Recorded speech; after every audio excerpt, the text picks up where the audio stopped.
जय हिंद सभी को। आज हम बात करेंगे एसएससी कांस्टेबल जीडी 2018 के बारे में कि अभी हम आपको दिखाने वाले हैं एक सीआरपीएफ का ईमेल।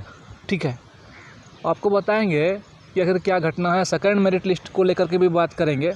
पहले आपको ये बता दें कि आप लोग जानते होंगे कि सीआरपीएफ को ही नोडल फोर्स घोषित किया गया था 2018 वाला भर्ती में। नोडल एजेंसी सीआरपीएफ ही थी, जिसके द्वारा और भी अन्य पैरामिलिट्री फोर्स को भार दिया गया था कि चलिए भाई, बीएसएफ हो गया, सीआरपीएफ हो गया, आईटीबीपी हो गया, जहाँ जहाँ जिसको था उसको भार दिया गया कि चलिए आप जो है फिजिकल मेडिकल कंडक्ट करवा के लिस्ट हमको सौंपिएगा। सीआरपीएफ ने कहा ठीक है।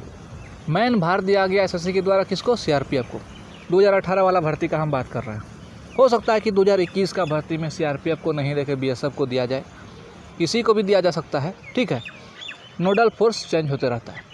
लेकिन अभी हम लोग का मेन मुद्दा क्या है? SSC constable GD 2018 all medical fit को लेकर के। तो इसी के बारे में हम लोग बात करेंगे कि अभी जो हम लोग का प्रोसेस बढ़ रहा है, टोटल हम लोग का फाइनल बात यही है, फाइनल मुद्दा यही है कि all medical fit student joining. तो उसको लेकर के अभी तक हम लोग कहाँ तक प्रयास किए हैं, क्या कर रहे हैं, वो आपको बताते हैं। पहले ये सुनिए, आपको हम सभी की घटना भी बताते हैं। पहले ये सुनिए कि आपके लिए हम बैठकर अपने हाथ से कलम कॉपी पर लिख के सब जगह आवेदन भेज रहे हैं। पीएमओ, एमएचए, जितना भी ऑफिस है, जितना भी कार्यालय, यहाँ तक कि छोटा छोटा मंत्री तक को हम भेजने का प्रयास कर रहे हैं और लगातार मेहनत कर रहे हैं। ईमेल तो मत पूछिए कितना बजे, आरटीआई मत पूछिए कितना लगाए, और कॉल कितना किया आप लोग सुनबे किए। गृह मंत्रालय कॉल करने के बाद अब ये पता चलता है कि चलिए आप हमको जो है आवेदन भेजिए या ईमेल कीजिए। तो ईमेल तो बहुत किए, आवेदन भी भेज रहे हैं, आरटीआई भी लगाए हैं। ठीक है, सिर्फ जवाब आने का देरी है। और अभी आप गृह मंत्रालय जब कॉल कीजिएगा तो उनको पता चल गया कि मुद्दा गर्म हो गया। ठीक है, तो पहले अभी हम बात कर लेते हैं ईमेल के बारे में सीआरपीएफ के द्वारा। तो इस ईमेल में क्या लिखा गया है वो सुनिए। इस ईमेल में आप चैनल के कम्युनिटी बॉक्स में जाइएगा, उसमें शुद्ध हिंदी में आप पढ़ सकते हैं, लेकिन ये ईमेल इंग्लिश और हिंदी दोनों में भेजा गया है, वो सुनिए। इसमें यही लिखा गया कि एसएससी कांस्टेबल जीडी जो 2018 में निकाला गया था एसएससी के द्वारा, उसका नोडल एजेंसी आप ही थे, मतलब सीआरपीएफ थे, और आप ही के द्वारा जो है अन्य पैरामिलिट्री फोर्स को मेडिकल और फिजिकल एग्जामिनेशन लेने के लिए कहा गया था। ठीक है, इसमें मेन आदमी तो आप ही हुए, एसएससी ने तो भार आप ही को दिया, सीआरपीएफ को। समझ रहे हैं बात को? और सर अभी जो है सीट था एसएससी में सीट था 60,210, लेकिन 54-55 हज़ार के आसपास स्टूडेंट ज्वाइन किया। मेन बात ये नहीं है कि इतना ज्वाइन किया, मेन बात ये है कि हम लोग all medical fit student joining को लेकर के बात कर रहे हैं। अभी आपके पास जितना भी ट्रेनिंग सेंटर है, जितना भी पैरामिलिट्री फोर्स का ट्रेनिंग सेंटर है, सब में जा कर के पता कीजिए, और आप ही के वहाँ जाने वाले रिक्रूट के माध्यम से पता चला है। ऐसा हम लिखे हैं ईमेल में, आप पढ़िएगा ध्यान से। ठीक है, कि उन्हीं रिक्रूट के माध्यम से पता चला है कि जितने भी ट्रेनिंग सेंटर हैं सभी में बहुत कम स्टूडेंट ज्वाइनिंग कर रहे हैं, बहुत कम। और ज्वाइनिंग करने के बाद भी कुछ स्टूडेंट वो छोड़ के वहाँ से निकल रहे हैं। समझ रहे हैं बात को? तो और ऐसा भी नहीं है कि आपके पास सीट नहीं है, जगह तो आपके पास पर्याप्त है। और ये हम नहीं बोल रहे हैं, ये गृह राज्य मंत्री नित्यानंद राय जी ने खुद संसद में खड़ा होकर बहुत अच्छा से कहा कि हमारे यहाँ अर्धसैनिक बलों में सिर्फ कांस्टेबल के पद में, हम आपको एएसआई, एसआई और हेड कांस्टेबल की बात नहीं कर रहे हैं, सिर्फ कांस्टेबल के पद पर 1,11,000 से अधिक सीट खाली है।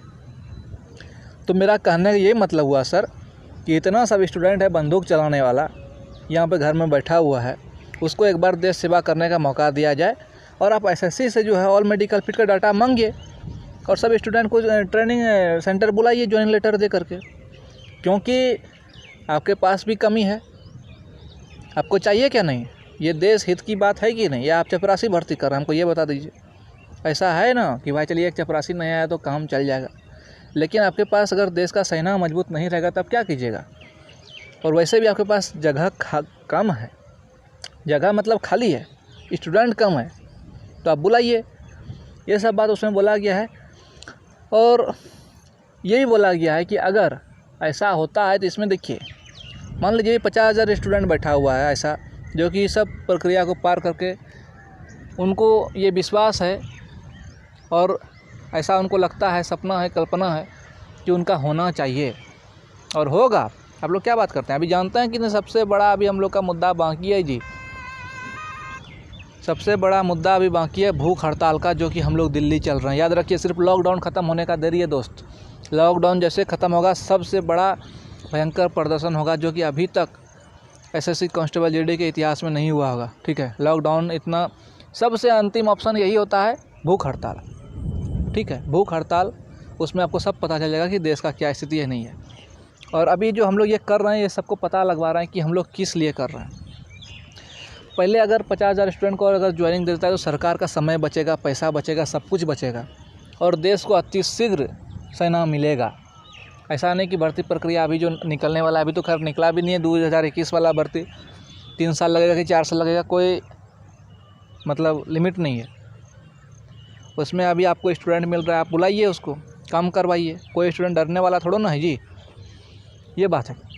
तो कहने का मेरा कुल बात यही है, फाइनल बात यही है कि हम लोग का जो मेन मुद्दा है, मेन फोकस कहाँ रखना है हम लोग को, SSC constable GD all medical fit student joining पर, जो कि हम लोग का समाप्त होगा कहाँ पर जाकर, दिल्ली रामलीला मैदान में। अभी हम लोग लगातार मुद्दा को गर्म कर दिए हैं, लगभग सब स्टूडेंट जाग चुका है, जाग रहा नहीं है, जाग चुका है। समझ रहे हैं बात को? ये बहुत बड़ी बात है। और इस बार जो हम लोग के अंदर यूनिटी है वो पहले नहीं था, आप ध्यान दीजिएगा, वो पहले यूनिटी नहीं था।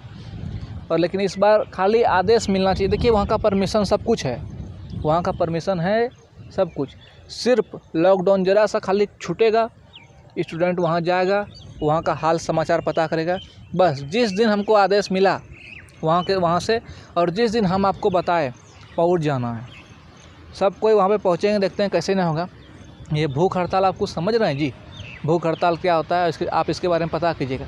और भूख हड़ताल ये कोई मास्टर आके थोड़ा ना कर रहा है कि हमको जो है टीचर बना दीजिए। भूख हड़ताल वैसा स्टूडेंट कर रहा है जिसको सेना में जाने के लिए, मतलब अपना जान देने के लिए तैयार है देश के लिए, वो भूख हड़ताल कर रहा है। तो ये कितना बड़ा बात है समझिए देश के लिए, कि ऐसा स्टूडेंट को भूख हड़ताल करना पड़ रहा है कि जो है हमको सेना में जाने का मौका दिया जाए, हमको बीएसएफ सीआरपीएफ उसमें भी अर्धसैनिक बल में जाने का मौका दिया जाए, जिसमें साला अभी हालत ख़राब है, नहीं पेंशन है, नहीं कुछ है, आदमी मर जाता है, छोड़ देता है। उसमें जाने के लिए स्टूडेंट तैयार है देश सेवा के लिए, लेकिन उसको मौका नहीं दिया जा रहा है, इसलिए वो भूख हड़ताल कर रहा है। तो कम से कम एक बार ये मुद्दा तो हाईलाइट होना चाहिए। ठीक है, इसके लिए लगातार हम आपके लिए मेहनत कर रहे हैं, मुद्दा गरमाने के लिए हम मेहनत कर रहे हैं लगातार, और सभी स्टूडेंट को जगा रहे हैं। और आप लोग भी अगर हो सके, अगर ज़रा सा हो सके मेहनत अगर कीजिएगा तो मेरी बात को आगे तक पहुंचाइएगा, और अगर नहीं हो सके तो कुछ मत कीजिए, सिर्फ सबको तैयार रखिए कि हम लोग को चलना है। ठीक है, देखिए दुख दर्द जीवन में बहुत आता है, बहुत जाता है दोस्त, लेकिन ये जीवन जो आपको मिला है, आप जब तैयारी करते हैं एसएससी कांस्टेबल जीडी का, तो ऐसा लगता होगा आपको मन में कि जो अब तो नौकरी हो ही जाएगा। लास्ट में जब आप अंतिम में जब मेडिकल या रीमेडिकल फिट होकर के आए होंगे, तो आपको अपने आप पर ज़रूर पूर्ण विश्वास होगा कि अब तो मेरा नौकरी हो गया। और आपको अपने आप पर ही नहीं, बल्कि आपके घर परिवार को भी आपके ऊपर इतना विश्वास हो गया होगा कि अब इसका नौकरी हो जाएगा, और हमारा जो आर्थिक परेशानी है, जो आर्थिक तंगी है, वो दूर हो जाएगा। हम लोग गरीबी से थोड़ा सा उभरेंगे। ऐसा नहीं है कि आपको अर्धसैनिक बल आप ज्वाइन कर लीजिएगा तो आपको करोड़ों रुपया मिलता है, या शहीद होने के बाद शहीद का दर्जा मिलता है, या एकदम बहुत करोड़ आपको पत्नी को या माँ बाप को पैसा दे देगा, ऐसा नहीं है। लेकिन एक जो ज़रूरी चीज़ है, जो अभी कौन करता है ये सब नौकरी, कौन करता है हमको ये बताइए? कोई अमीर बाप का बेटा करता है क्या ये नौकरी? नहीं। ये नौकरी करने के लिए 2 चीज़ आवश्यक है। एक चीज़ देश के लिए जुनून मर मिटने का, और दूसरा क्या, दूसरा आप लोग समझ रहे हैं। ठीक है, ये नौकरी सब कुछ नहीं कर सकता है, लेकिन ये नौकरी होने के बाद लोग में बहुत कुछ हो जाता है। ठीक है दोस्त, इसलिए आप लोग देश के प्रति जो लगाव रखे हैं, हम उसका कदर करते हैं और सब दिन करेंगे, और आपको हम छोड़ेंगे नहीं। ये बात मत सोचिएगा कभी कि सर छोड़ देंगे, आपके साथ हर हमेशा हैं। और सिर्फ आप लोग को मेहनत करना है, जिस प्रकार से मार्गदर्शन करते हैं उस प्रकार से आप लोग मेहनत करते रहिए, और आप लोग लगातार कॉल करते रहिए। हम आपके लिए लगातार मेहनत कर रहे हैं, हम आपके लिए दिन रात मेहनत करते हैं, हर जगह कॉल करते हैं, हर ऑफिस में कॉल करते हैं, हर एक नेता से संपर्क करने का प्रयास कर रहे हैं कि किसी प्रकार से ये बात पुलट पर पहुँचे, क्योंकि भूख हड़ताल बहुत बड़ा चीज़ है दोस्त। ठीक है, हम फिर कुछ विशेष बात लेकर के सामने मिलते हैं। धन्यवाद, जय हिंद।